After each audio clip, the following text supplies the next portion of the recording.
Hi, welcome to your gesture drawing tutorial here.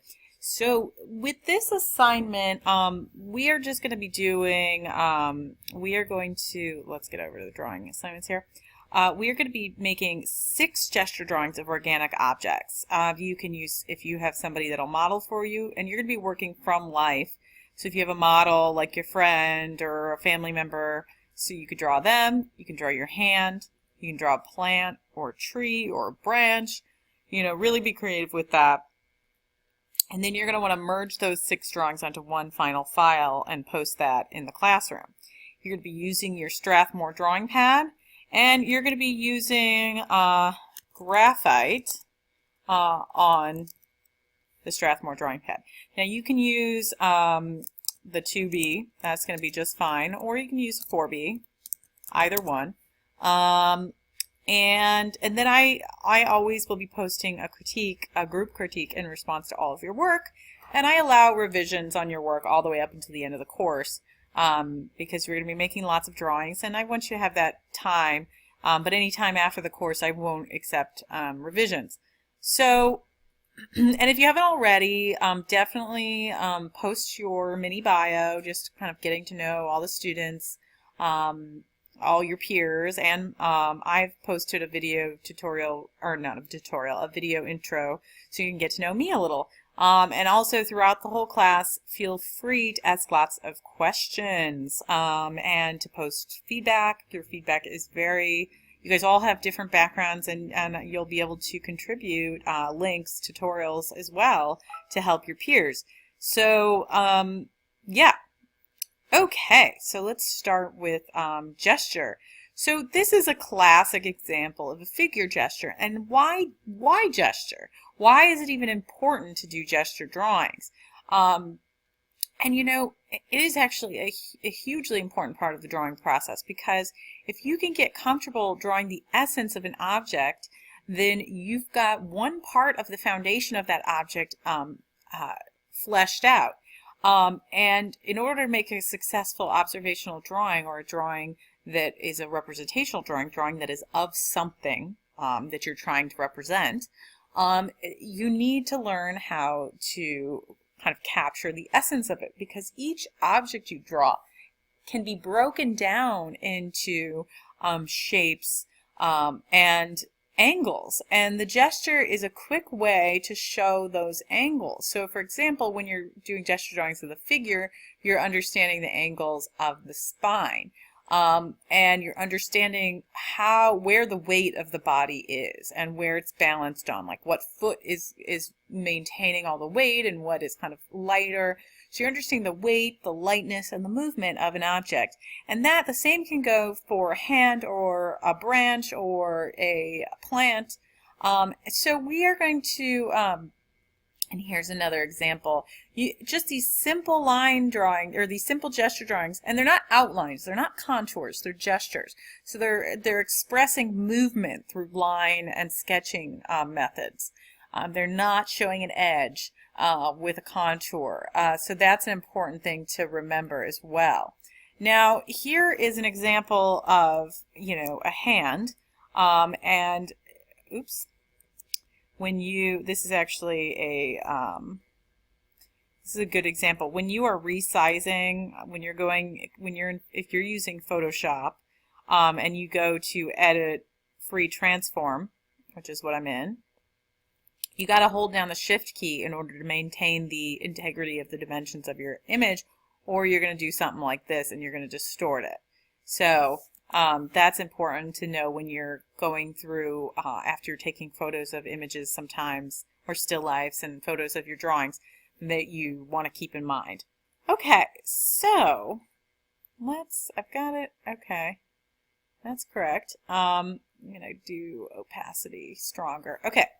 So I'm going to do a demo of a gesture drawing of a hand here. So you're going to be drawing from life, so you can hold your hand, or in a position, your left hand or your non-dominant hand, or you can have your friend sit for you. But the key thing here to remember, oops, I've got to go down to this layer, is that you are getting the essence of this hand.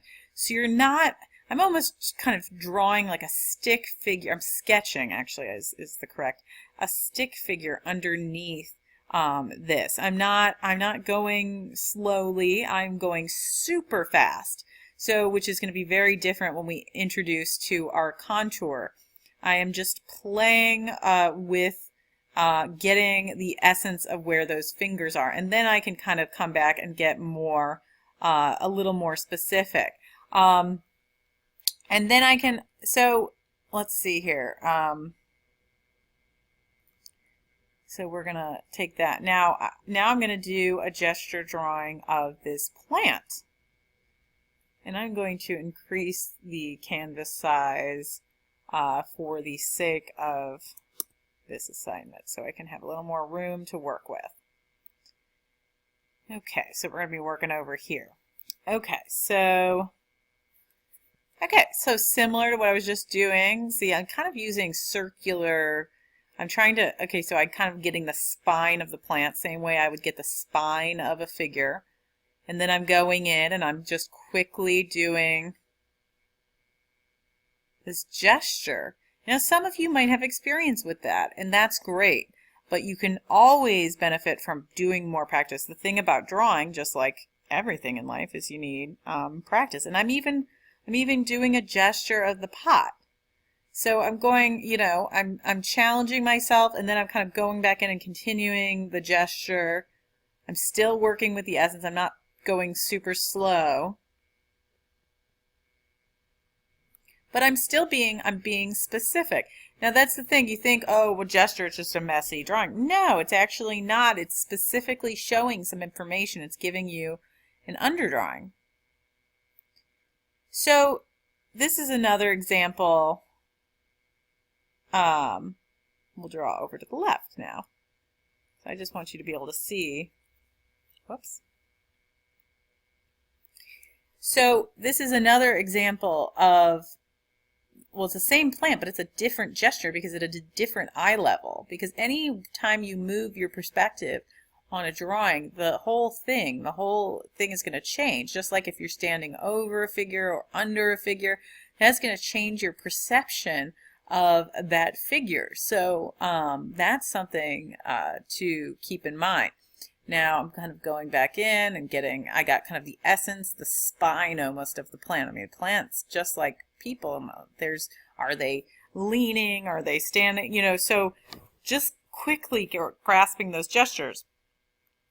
So again, 6 of those with different, you can do more too if you have time, but you're using graphite and, you know, do different plants, do 6 different objects, or different figures, and have that all merged. Okay, so one final thing is I'm asking you to, you know, do these 6 different drawings. Now, you can do them on the same page, so that's an option, or, you know, but ultimately you're going to need, if you don't do them on the same page and you photograph 6 different drawings, you're going to need to merge them. So if this is, I'm sorry, actually, let's just go over to my cat image here. So say this is the photograph of your gesture drawing. If you're in Photoshop, you can go to Select All. But before you do that, actually, and I gave a whole section of presentation tutorials, but I'm going to give a quick little demo here because this is your first tutorial. First, I'm going to go to Image Mode Grayscale if you're in Photoshop. And if you don't have Photoshop and you want Photoshop, just keep in mind that you get a discount, I believe, with your CCV, with your information from being a student. So I think you get it, and it's a subscription process now. It's no longer you don't buy like a box and install it. You do it all online. You can also get a free trial for a month and a half, so you can kind of see if you like it too and you want to even get it. So that's something to keep in mind. But anyways, so I went to image mode grayscale, and then now I'm going to image adjustment levels. And levels are a way to play with the values. And I just want this to be black and white for the sake of the classroom, since we're going to be mainly working in black and white and grayscales. It's going to be nice to have your photos in black and white, so you don't have like a bright yellow light or something on it, kind of the way I did for this photo. Now I want to take this and merge this, so what do? So I can go to select all, and so you can see these that this image is highlighted, and then I just go to the selection tool, this little arrow, and I see how it has little scissors on there. I just click on it, and I'm going to drag it to this other file, which is essentially going to be my final file.